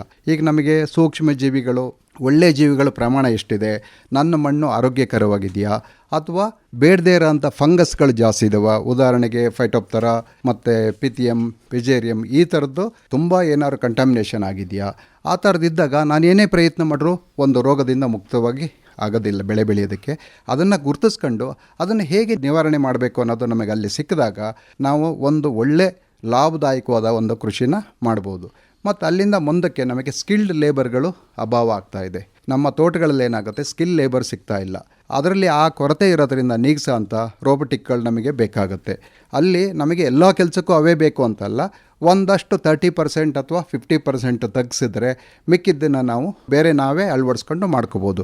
ಒಂದು ಉದಾಹರಣೆ, ಹಲವಾರು ದೇಶಗಳಲ್ಲಿ ಸರ್ ಆಗಿ ಹೇಳ್ದಂಗೆ ಇಸ್ರೇಲ್ ಮಾದರಿ ಅಂತ ಒಂದು ಬರುತ್ತೆ, ಭಾರತ ಮಾದರಿ ಅಂತೇಳಿ ನಾವು ಪ್ರೂವ್ ಮಾಡೋದಕ್ಕೆ ನಾವು ಬೇಗ ರೆಡಿ ಆಗಬೇಕು. ಹಾಗಾಗಿ ಏನಾಗುತ್ತೆ, ಹಲವಾರು ದೇಶದಲ್ಲಿ ಏನೋ ಅಳವಡಿಸ್ಕೊಂಡು 10 ವರ್ಷ ಆದಮೇಲೆ ನಮ್ಗಳಿಗೆ ರೀಚ್ ಆಗುತ್ತೆ. ಅದಕ್ಕೆ ಮಾಹಿತಿ ಕೊರತೆಗಳೇ ಕಾರಣ ಆಗುತ್ತೆ. ಇಲ್ಲಿ ಬೆಳೆಗಾರರು ಅಥವಾ ಏನು ಅಗ್ರಿಕಲ್ಚರಿಸ್ಟ್ ಏನಿದ್ದಾರೆ ಯಾರೂ ದಡ್ರಲ್ಲ, ಮಾಹಿತಿ ನಿಧಾನಕ್ಕೆ ಸಿಕ್ಕಿದಾಗ ನಮ್ಮದು ಪ್ರಗತಿ ಲೇಟ್ ಆಗುತ್ತೆ. ಹಾಗಾಗಿ ನಾನು ಬ್ರೆಜಿಲ್ಗೆ ಹೋದಾಗ ಒಂದು 4,500 ಎಕರೆ 60 ಜನ ಮಾತ್ರ ಅದನ್ನು ತುಂಬ ಅದ್ಭುತವಾಗಿ ನಿರ್ವಹಣೆ ಮಾಡ್ತಾಯಿದ್ರು. ನಮಗಿಲ್ಲಿ ಎಕರೆಗೆ 1-2 ಜನ ಬೇಕಾಗುತ್ತೆ. ಹಾಗಾಗಿ ಆ ಥರದ್ದನ್ನು ಟೆಕ್ನಾಲಜಿಗಳನ್ನು ನಮಗೆ ಒದಗಿಸ್ಕೊಡ್ಬೇಕು. ಈ ರೋಬೋಟಿಕ್ಗಳಾದರೆ ನಮಗೇನಾಗುತ್ತೆ, ಹಾರ್ವೆಸ್ಟು ಹಾರ್ವೆಸ್ಟಿಗೆ ನಮಗೆ ಉಪಕಾರ ಆಗೋ ಅಂಥದ್ದು, ಮತ್ತು ಲೈನ್ ಮಾರ್ಕಿಂಗು, ಮತ್ತು ನಮಗೆ ಮಣ್ಣಿನ ಕೆಲವು ಕೆಲಸಗಳು, ಕಳೆ ನಿಯಂತ್ರಣ, ಇಷ್ಟನ್ನು ಮಾಡಿಕೊಟ್ರೆ ಇನ್ನು ಬಾಕಿ ಕೆಲಸಗಳನ್ನು ನಾವು ನಮ್ಮ ಸಾಮಾನ್ಯ ಜನಗಳ ಕೈಲಿ ಮಾಡಿಸ್ಕೊಂಡು ನಾವು ಅದನ್ನು ತುಂಬ ಚೆನ್ನಾಗಿ ಬೆಳವಣಿಗೆ ಮಾಡ್ಬೋದು. ಮತ್ತು ಗ್ರೇಡಿಂಗು, ಕಲರ್ ಸಾರ್ಟೆಕ್ಸ್ ಈ ಥರದವೆಲ್ಲ ನಮಗೆ ಭಾಳ ಸುಲಭವಾಗಿ ಸಿಗೋ ಅಂಥದ್ದಾದರೆ ನಮಗೆ ಒಂದು ಕೃಷಿನ ಭಾಳ ಲಾಭದಾಯಕವಾಗಿ, ಮತ್ತು ಯಾವ ಹಂತದಲ್ಲಿ ಹಾರ್ವೆಸ್ಟ್ ಮಾಡಬೇಕು, ತರಕಾರಿ ಇರ್ಬೋದು ಮತ್ತು ನಮ್ಮ ಹಲವಾರು ಹಣ್ಣಿನ ಇದೆ ಇರ್ಬೋದು, ಒಂದಷ್ಟು ಬೇಗ ಕುಯ್ಯೋ ಅಂಥದ್ದು, ಒಂದಷ್ಟು ತುಂಬ ಹಣ್ಣಾದ್ಮೇಲೆ ಕುಯ್ಯೋ ಅಂಥದ್ದು, ಒಂದು ಸ್ಕ್ಯಾನ್ ಮಾಡಿದಾಗ ನಮಗೆ ಅದು ಕುಯ್ಯೋದಕ್ಕೆ ಯೋಗ್ಯವಾಗಿದೆ ಅಂತೇಳಿ ಇಮಿಡಿಯೇಟ್ ನಮಗೆ ಸ್ಪಾಟಲ್ಲಿ ತಿಳಿಯೋ ಅಂಥದ್ದಾಗಬೇಕು. ಹಾಗಾಗಿ ನಮ್ಮದೆಲ್ಲ ಆ ಥರ ನಿರೀಕ್ಷೆ ಇದೆ ಸರ್. ಹಾಗಾಗಿ ಇದನ್ನು ನಾವು ಆದಷ್ಟು ಬೇಗ ಮಾಹಿತಿ ಕೇಂದ್ರಗಳನ್ನು ಇಟ್ಟು ಪ್ರತಿ ತಾಲೂಕು ಹಂತದಲ್ಲಿ ಡಿಜಿಟಲ್ ಲೈಬ್ರರಿ ಥರ ಮಾಡಿ ಬೆಳೆಗಾರರಿಗೆ ಮತ್ತು ರೈತರಿಗೆ ಅನುಕೂಲ ಆಗೋ ಥರ ಒಂದು ಸರಳವಾಗಿ ಒಂದು ಆ್ಯಪನ್ನು ಎಲ್ಲರೂ ಅಳವಡಿಸ್ಕೊಳ್ಳೋ ಥರ ಒಂದು ಮಾಹಿತಿಯನ್ನು ನೀಡಬೇಕು ಅಂತ ಈ ಮುಖಾಂತರ ನಾನು ಕೇಳ್ಕೊತೀನಿ. ನಾನು ಇಲ್ಲಿ ನನ್ನ ಮಾತು ಮುಗಿಸ್ತಾ ಇದ್ದೀನಿ. ಮತ್ತು ಈ ಸಂದರ್ಭದಲ್ಲಿ ಹಾಸನ ಆಕಾಶವಾಣಿ ಮೊದಲಿಂದನೂ ನಮಗೆ ಭಾಳ ಒಂದು ವಿಶೇಷವಾದ ಒಂದು ಬಾಂಧವ್ಯ ಇದೆ. ಹಲವಾರು ಸಾರಿ ನಾವು ಅದೊಂದು ಕೃಷಿ ಬಗ್ಗೆ ಚರ್ಚೆ ಮಾಡ್ತಾ ಇರ್ತಿದ್ದೀವಿ. ಇವತ್ತೊಂದು ವಿಶೇಷ ಕಾರ್ಯಕ್ರಮಕ್ಕೆ ನನಗೆ ಅವಕಾಶ ಮಾಡಿಕೊಟ್ಟಿದ್ದಕ್ಕೆ ಹಾಸನ ಆಕಾಶವಾಣಿ ಮತ್ತು ಮಧುಸೂದನ್ ಸರ್ಗೆ ಎಲ್ಲ ಆಡಳಿತ ಮಂಡಳಿಯವ್ರಿಗೂ ಧನ್ಯವಾದ ತಿಳಿಸ್ತಾ, ನಿಮ್ಮೆಲ್ಲರಿಗೂ ನನ್ನ ಧನ್ಯವಾದ ತಿಳಿಸ್ತಾ ನಾನು ಮಾತು ಮುಗಿಸ್ತಾ ಇದ್ದೀನಿ. ನಮಸ್ಕಾರ. ಎಗೆ ಸಂಬಂಧಪಟ್ಟ ಹಾಗೆ ನಮ್ಮ ಸಾಮಾನ್ಯ ಕೃಷಿಕರ ನಿರೀಕ್ಷೆಗಳು ಏನಿದ್ದಾವೆ, ಏನು ಬೇಕು, ಅದನ್ನು ಪೂರೈಕೆ ಮಾಡಲಿಕ್ಕೆ ಸಾಧ್ಯತೆ ಇದೆಯಾ ಅನ್ನುವಂತಹ ಪ್ರಶ್ನೆಗಳನ್ನು ಎತ್ತುವ ಮೂಲಕ ಒಂದು ಒಳ್ಳೆಯ ಚಿಂತನೆಯನ್ನು ಮಾಡಲಿಕ್ಕೆ ಅವಕಾಶವನ್ನು ಎಚ್.ಎಸ್. ಧರ್ಮರಾಜ್ ಅವರು ಮಾಡಿಕೊಟ್ಟಿದ್ದಾರೆ. ಅವರಿಗೆ ತಮ್ಮೆಲ್ಲರ ಪರವಾಗಿ ಧನ್ಯವಾದಗಳನ್ನು ನಾನು ಸಮರ್ಪಿಸ್ತಾ ಇದ್ದೇನೆ. ಹಾಸನ ಆಕಾಶವಾಣಿ ಕೇಂದ್ರ ಏನು ಕೃಷಿ ಕಾರ್ಯಕ್ರಮಗಳನ್ನು ಪ್ರಸಾರವನ್ನು ಮಾಡ್ತಾ ಇದೆಯೋ ಇದಕ್ಕೆ ಕೈ ಜೋಡಿಸ್ತಾ ಇರತಕ್ಕಂಥ ಮತ್ತೊಂದು ಪ್ರಮುಖವಾದಂಥ ಸಂಸ್ಥೆ ಅಂತ ಹೇಳಿದರೆ ಹಾಸನದ ಕಂದಲಿ ಸಮೀಪ ಇರತಕ್ಕಂತಹ ಕೃಷಿ ವಿಜ್ಞಾನ ಕೇಂದ್ರ. ಈ ಕೃಷಿ ವಿಜ್ಞಾನ ಕೇಂದ್ರದ ಪರವಾಗಿ ಶ್ರೀನಿವಾಸ್ ದೇಶಪಾಂಡೆ ಅವರು ಇವತ್ತು ಬಂದಿದ್ದಾರೆ. ಹಾಸನದ ಕೃಷಿ ಕಾರ್ಯಕ್ರಮಗಳನ್ನು ಉದ್ದೇಶಿಸಿ ಮಾತನಾಡಬೇಕು ಅಂತ ಹೇಳಿ ಅವರಲ್ಲಿ ವಿನಂತಿಯನ್ನು ಮಾಡ್ತೇನೆ. ಈ ಆರ್ಟಿಫಿಷಿಯಲ್ ಇಂಟೆಲಿಜೆನ್ಸು ಅಥವಾ ಕೃತಕ ಬುದ್ಧಿಮತ್ತೆ ಅಂತ ಏನು ಹೇಳ್ತೀವಿ, ಹೇಗೆ ಕೆಲಸ ಮಾಡುತ್ತೆ, ಎಲ್ಲೆಲ್ಲಿ ಅದರ ಪ್ರಯೋಜನಗಳಿದ್ದಾವೆ, ಏನು ಮಾಡ್ಬೋದು ಅನ್ನೋದ್ರ ಬಗ್ಗೆ ಎಲ್ಲ ಕೂಲಂಕಷವಾಗಿ ಮಾಹಿತಿಯನ್ನು ನೀಡಿದ್ದಾರೆ. ಈಗ ನಮ್ಮ ಪ್ರಗತಿಪರ ರೈತರಾದಂತಹ ಶ್ರೀ ಧರ್ಮರಾಜ್ ಅವರು ಕೂಡ ಕೆಲವೊಂದು ಈಗ ರೈತರ ಒಂದು ಕಡೆಯಿಂದ ಏನು ಒಂದು ನಿರೀಕ್ಷೆಗಳಿದ್ದಾವೆ, ಎಲ್ಲೆಲ್ಲಿ ಈ ಯಾಂತ್ರೀಕರಣ ಆಗಿರ್ಬೋದು ಅಥವಾ AI ರಿಕ್ವೈರ್ಮೆಂಟ್ಸ್ ಅಥವಾ ಅದರ ಅವಶ್ಯಕತೆ ಇದನ್ನು ಅದ್ರ ಬಗ್ಗೆ ಹೇಳಿದರು. ಈಗ ನಮ್ಮ ಒಂದು ಹಾಸನದ ಕೃಷಿ ವಿಜ್ಞಾನ ಕೇಂದ್ರ ಅಂತ ಏನಿದೆ ಅಲ್ಲಿ ನಾನು ಈಗ ಕೃಷಿ ಇಂಜಿನಿಯರಿಂಗ್ ವಿಜ್ಞಾನಿಯಾಗಿ ಕೆಲಸ ಮಾಡ್ತಿರೋದ್ರಿಂದ ಪ್ರಸ್ತುತ ಒಂದು ಏನು ಟಾಪಿಕ್ ಇದೆ ಅದರ ರಿಲೇಟೆಡ್ ಕೆಲವೊಂದು ನಮ್ಮ ಕೃಷಿ ವಿಶ್ವವಿದ್ಯಾಲಯದಿಂದ ಕಡೆಯಿಂದನೂ ಕೂಡ ಕೆಲಸಗಳಾಗಿದ್ದಾವೆ. ಹಾಗೆಯೇ ನಾನು ಕೂಡ ವೈಯಕ್ತಿಕವಾಗಿ ಕೆಲವೊಂದು ಕ್ಷೇತ್ರಗಳಲ್ಲಿ ಈ ಒಂದು ಕಾರ್ಯಗಳನ್ನು ಮಾಡ್ತಾ ಇದ್ದೀವಿ. ಈಗ ಟ್ರ್ಯಾಕ್ಟರ್ಲೆಸ್ ಡ್ರೈವರ್ ಅಂದರೆ ಚಾಲಕರಹಿತ ಟ್ರ್ಯಾಕ್ಟರ್ಗಳು ಅಂತ ಹೇಳಿದರು. ಈಗ ನಮ್ಮಲ್ಲಿ ಕೃಷಿ ವಿಶ್ವವಿದ್ಯಾಲಯ ಬೆಂಗಳೂರಲ್ಲಿ ಸಿಡ್ಸಾ ಅಂತ ಪ್ರಾಜೆಕ್ಟ್ ಇದೆ ಒಂದು. ಏನಂದರೆ ಈ centre for innovation and development in smart agriculture ಅಂತ, ಇದೊಂದು ಸ್ವಿಸ್ ಸಂಸ್ಥೆಯ ಒಂದು ಸಹಯೋಗದೊಂದಿಗೆ ಈ ಕೃಷಿ ಕ್ಷೇತ್ರಗಳಲ್ಲಿ ಈ ಒಂದು ಆಟೋಮೇಷನ್ ಅಥವಾ ರೋಬೋಟಿಕ್ಸ್ ತಂತ್ರಜ್ಞಾನಗಳನ್ನು ಅಳವಡಿಕೆ ಮಾಡ್ಕೊಳ್ಳೋದು. ಅಂದರೆ ಈಗ ನಾವು ಈಗ ಒಂದು ಮನೆಯಲ್ಲಿ 4 ಜನ ಇರ್ತೀವಿ, 4 ಒಬ್ಬೊಬ್ಬರದೇ ಥರ ಇರಲ್ಲ ಅಂತ ಹೇಳಿದ್ರು. ಅದನ್ನೇ ನಾವು ಕನ್ಸಿಡ್ರೇಷನ್ ತೊಗೊಂಡು ವೇರಿಯಬಲ್ ರೇಟ್ ಅಪ್ಲಿಕೇಟರ್ ಅಂತ ಹೇಳ್ತೀವಿ. ಈಗ ಯಾವ ಗಿಡಕ್ಕೆ ಎಷ್ಟು ಪೋಷಕಾಂಶಗಳ ಕೊರತೆ ಇದೆ ಅಥವಾ ಯಾವ ಗಿಡಗಳಿಗೆ ಎಷ್ಟು ರೋಗ ಬಾಧೆಯಾಗಿದೆ, ಅದು ಕಡಿಮೆ ಹಂತದಲ್ಲಿದೆಯಾ ಅಥವಾ ಜಾಸ್ತಿ ಹಂತದಲ್ಲಿದೆಯಾ ಅನ್ನೋದನ್ನು ನೋಡಿಬಿಟ್ಟು ಅದೇ ಪ್ರಮಾಣಕ್ಕೆ ಔಷಧಿಯನ್ನು ಸಿಂಪಡಣೆ ಮಾಡೋದಾಗಿರ್ಬೋದು ಅಥವಾ ಗೊಬ್ಬರಗಳನ್ನು ಕೊಡುವಂತಹದ್ದಾಗಿರ್ಬೋದು ಅಥವಾ ಪೋಷಕಾಂಶಗಳ ಕೊರತೆಯನ್ನು ನಾವು ಈ ಡ್ರೋನ್ ಮುಖಾಂತರನೂ ಕೂಡ ಐಡೆಂಟಿಫೈ ಮಾಡಿ ಅದಕ್ಕೆ ಎಷ್ಟು ಅವಶ್ಯಕತೆ ಇದೆ ಅದನ್ನು ತಲುಪಿಸುವಂತಹ ಒಂದು ವ್ಯವಸ್ಥೆ ಆಲ್ರೆಡಿ ಈಗ ಪ್ರಾಯೋಗಿಕ ಹಂತದಲ್ಲಿ ನಮ್ಮ ಕೃಷಿ ವಿಶ್ವವಿದ್ಯಾಲಯದಲ್ಲೂ ಕೂಡ ವಿಜ್ಞಾನಿಗಳು ಮಾಡ್ತಾ ಇದ್ದಾರೆ. ಇನ್ನು ಹಾಸನಕ್ಕೆ ಸಂಬಂಧಪಟ್ಟಂತೆ ಕಾಫಿ ಗ್ರೇಡಿಂಗ್ ಅಂತ ಹೇಳಿದರು. ಸೊ ಈ ವರ್ಷದಿಂದ ನಾನು ಕೂಡ ಅದ್ರ ಮೇಲೆ ವರ್ಕ್ ಮಾಡ್ತಾ ಇದ್ದೀನಿ. ಈಗ ಫೋಟೋ ಹಾಕಿದ ತಕ್ಷಣ ಇದು ಮಾಗಿದೆಯಾ ಇಲ್ವಾ ಅಥವಾ ನಾವು ಕೊಯ್ಲು ಮಾಡಲಿಕ್ಕೆ ಯೋಗ್ಯವಾಗಿದೆಯೋ ಇಲ್ವೋ ಅಂತ ಹೇಳಿದ್ರಿ. ಅದನ್ನು ಕೂಡ ಕನ್ಸಿಡ್ರೇಷನಲ್ಲಿ ತೊಗೊಂಡಿದ್ದೀವಿ. ಬಟ್ ಈಗ ಸದ್ಯದಲ್ಲಿ ಈ ಗ್ರೇಡಿಂಗ್ ಜಾಸ್ತಿ ನಮಗೆ ಅವಶ್ಯಕತೆ ಇರೋದರಿಂದ ಆಮೇಲೆ ಅದು ಒಂದು ಪಾಯಿಂಟು. ಎರಡನೇದ್ದು ಈ ಹಾಸನ ಜಿಲ್ಲೆಯಿಂದ ಸ್ಪೆಷಾಲಿಟಿ ಕಾಫಿ ಪ್ರೊಸೆಸಿಂಗಿಗೆ ಇನ್ನೂ ಸ್ವಲ್ಪ ಪ್ರಮೋಷನ್ ಮಾಡಬೇಕು. ಯಾಕೆಂದರೆ ಸುಮಾರು ಜನ ಪ್ಲಾಂಟರ್ಸು ರೋಬಸ್ಟ್ ಆಗಿರ್ಬೋದು, ಚೆರ್ರಿ ಅಥವಾ ಪಾರ್ಚ್ಮೆಂಟು, ಸೆಮಿ ವಾಶ್ಡು, ಕಂಪ್ಲೀಟ್ಲಿ ಇದನ್ನೇ ಜಾಸ್ತಿ ಇದು ಮಾಡ್ತಾ ಇದ್ದಾರೆ.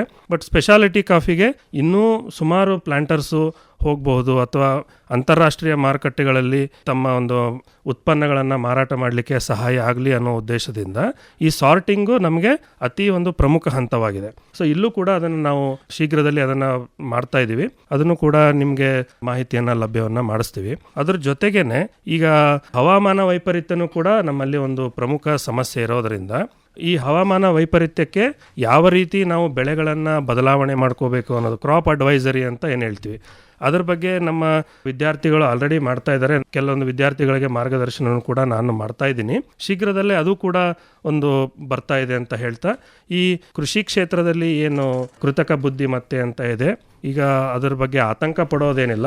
ಅದರ ಜೊತೆಗೇನೆ ಅದನ್ನು ಕಂಪ್ಲೀಟ್ಲಿ ನಾವು ಅದನ್ನು ಟ್ರಸ್ಟ್ ಮಾಡೋ ಹಾಗೂ ಇಲ್ಲ. ಅಂದರೆ ನೀವು ಅದನ್ನು ಖುದ್ದಾಗಿ ಕೆಲವೊಂದನ್ನು ಪರಿಗಣನೆಗೆ ತಗೊಂಡು ಅದಾದ ನಂತರ ಬಳಕೆ ಮಾಡಿಕೊಂಡು ಯಾವುದೇ ಒಂದು ಬೇರೆ ಥರ ಅದನ್ನು ಅನ್ಯಥಾ ಭಾವಿಸ್ತೇನೆ ಅದನ್ನು ಸರಿಯಾಗಿ ಎಲ್ಲ ಕೃಷಿಕರು ಅಥವಾ ರೈತ ಬಾಂಧವರು ಅದನ್ನು ಬಳಸ್ಕೊಳ್ಳಿ ಅಂತ ಹೇಳ್ತಾ ಈ ಒಂದು ಅವಕಾಶವನ್ನು ಕೊಟ್ಟಿದ್ದಕ್ಕಾಗಿ ಆಕಾಶವಾಣಿ ಹಾಸನಕ್ಕೆ ಒಂದು ಧನ್ಯವಾದಗಳನ್ನು ಕೋರ್ತಾ ನನ್ನ ಮಾತುಗಳನ್ನು ಮುಗಿಸ್ತೇನೆ. ಧನ್ಯವಾದ. ಇವತ್ತು ಆಯೋಜನೆಯನ್ನು ಮಾಡಿರ್ತಕ್ಕಂತಹ ಕಾರ್ಯಕ್ರಮವನ್ನು ಕುರಿತು ಮಾತನಾಡಿದಂತಹ ಹಾಸನದ ಕಂದಲಿ ಸಮೀಪ ಇರತಕ್ಕಂಥ ಕೃಷಿ ವಿಜ್ಞಾನ ಕೇಂದ್ರದ ಸಹಾಯಕ ಪ್ರಾಧ್ಯಾಪಕರಾದಂತಹ ಶ್ರೀನಿವಾಸ್ ದೇಶಪಾಂಡೆ ಅವರಿಗೆ ತಮ್ಮೆಲ್ಲರ ಪರವಾಗಿ ಧನ್ಯವಾದಗಳು.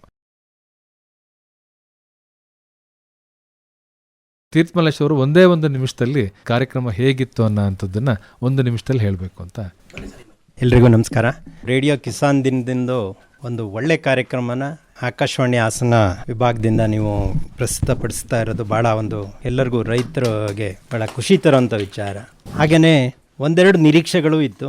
ಆ ನಿರೀಕ್ಷೆಗಳು ನನಗೆ ಇನ್ನೂ ಕೂಡ ಬೇಕಾಗಿತ್ತು. ಆದರೆ ಒಂದು ವಿಷಯ ಏನು ನನಗಿಲ್ಲಿ ಸ್ಪಷ್ಟ ಆಯಿತು ಅಂತ ಹೇಳಿದರೆ, ನಾವು ಮಣ್ಣಿನಿಂದ ಮಾರುಕಟ್ಟೆವರೆಗೆ ಹೇಗೆ ಆರ್ಟಿಫಿಷಿಯಲ್ ಇಂಟೆಲಿಜೆನ್ಸ್ ವರ್ಕ್ ಆಗುತ್ತೆ ಅನ್ನೋದು ವಿಷಯ ಗೊತ್ತಾಯಿತು.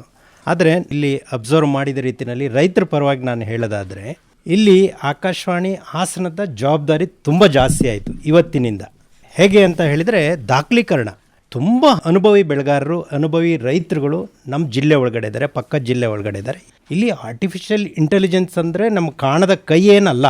ನಾವೇನು ದಾಖಲೆಯನ್ನು ಕೊಡ್ತೇವೆ, ಏನು ಡಾಟಾನ ಫೀಡ್ ಮಾಡ್ತೇವೆ, ಅದೇ ಆರ್ಟಿಫಿಷಿಯಲ್ ಇಂಟೆಲಿಜೆನ್ಸು. ಇಲ್ಲಿ ನನಗೆ ಒಂದು ನೀವು ಪ್ರೋಗ್ರಾಮ್ ಡಿಸೈನ್ ಮಾಡಿ ತುಂಬ ಇಷ್ಟ ಆಯಿತು. ಕಾಫಿ ಬೋರ್ಡ್ನವ್ರು ಬಂದಿಲ್ಲ, ಆದರೆ ಅದರ ಪರವಾಗಿ ಬೇರೆ ಬೆಳೆಗಾರರು ಬಂದಿದ್ದಾರೆ. ಸ್ಪೈಸ್ ಬೋರ್ಡ್ ಆಗಿರ್ಬೋದು, IHR ಆಗಿರ್ಬೋದು, ನಮ್ಮ KVK ಆಗಿರ್ಬೋದು, ಎಲ್ಲ ವಿಭಾಗದವ್ರನ್ನೂ ಕಳಿಸಿದ್ದೀರ. ಅದು ತುಂಬ ಖುಷಿಯಾಯಿತು. ಹಾಗಾಗಿ ನಾನು ಮಣ್ಣಿನಿಂದ ಮಾರುಕಟ್ಟೆವರೆಗೆ ಎಲ್ಲ ನಮಗೆ ವಿಷಯ ಸಿಕ್ತು. ಆದರೆ ನನ್ನ ಮನವಿ ಏನಂತ ಹೇಳಿದರೆ, ರೈತರ ಪರವಾಗಿ ನಿಮ್ಮಲ್ಲಿ ಇರ್ತಕ್ಕಂಥ ಎಲ್ಲ ದಾಖಲೀಕರಣ ಆಗಿ ಅದನ್ನು ನೀವು ಜಿಲ್ಲಾಡಳಿತ ಮತ್ತು ತಾಲೂಕು ಆಡಳಿತಕ್ಕೆ ಇದನ್ನು ತಲುಪಿಸುವಂಥ ಕೆಲಸ ನೀವು ಮಾಡಬೇಕು. ಕಾರಣ ಇವತ್ತು ರೀಜನ್ ಬೇಸ್ಡ್ ಕ್ರಾಪು ಪ್ರಾರಂಭ ಆಗ್ತಾಯಿದೆ. ನಾನು ಎಲ್ಲೋ ಶಿವಮೊಗ್ಗದಲ್ಲಿ ಬೆಳೆದಂಥ ಬೆಳೆಯನ್ನು ಫೀಡ್ ಮಾಡಿ ನಾನು ಬೇಲೂರು ತಾಲೂಕಿನಲ್ಲಿ ಕೂತ್ಕೊಂಡು ಮಾಡೋಕ್ಕಾಗಲ್ಲ. ಹಾಗಾಗಿ ರೀಜನ್ ಬೇಸ್ಡ್ ಏನಿದೆ ಅದಕ್ಕಾಗಿ ಇದನ್ನು ದಾಖಲೀಕರಣವನ್ನು ಮಾಡಿ ಜಿಲ್ಲಾಡಳಿತ ಮತ್ತು ತಾಲೂಕು ಆಡಳಿತಕ್ಕೆ ಕೊಟ್ಟು ಮಾಡಿದಾಗ ಮಾತ್ರ ಭಾಳ ಅನುಕೂಲ ಆಗುತ್ತೆ. ಇದೊಂದು ವಿಶೇಷವಾದ ಕಾರ್ಯಕ್ರಮ. ಅದು ವಿಶೇಷವಾಗಿ ಕಿಸಾನ್ ದಿನದಂದು ಇದು ನಮ್ಮನ್ನು ಅಪ್ಗ್ರೇಡ್ ಮಾಡೋಕ್ಕೆ ಮಾಡಿದಂಥ ಕಾರ್ಯಕ್ರಮ ನಮ್ಗೆ ಉಪಯೋಗ ಆಗಿದೆ. ಹಾಗಾಗಿ ಹಾಸನ ಆಕಾಶವಾಣಿಗೆ ಒಂದು ಅಭಿನಂದನೆಗಳನ್ನ ತಿಳಿಸ್ತೀನಿ. ಧನ್ಯವಾದಗಳು. ಕೊಟ್ಟಂಥ ಸಮಯದಲ್ಲಿಯೇ ಬಹಳ ಅಚ್ಚುಕಟ್ಟಾಗಿ ಮಾತನಾಡಿದಂತಹ ತೀರ್ಥಮಲ್ಲೇಶ್ ಅವರಿಗೆ ತಮ್ಮೆಲ್ಲರ ಪರವಾಗಿ ಧನ್ಯವಾದಗಳನ್ನು ನಾನು ಸಮರ್ಪಿಸ್ತಾ ಇದ್ದೇನೆ.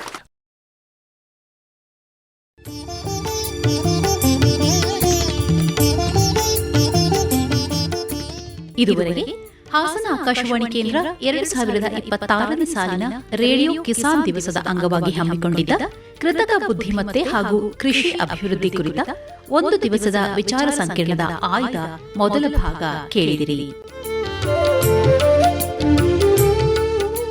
ಪ್ರಸ್ತುತಿ ಅರಕಲಗೂಡು ವಿ ಮಧುಸೂದನ್, ಸಂಕಲನ ಶಾಂತಾ ಜೈನ್.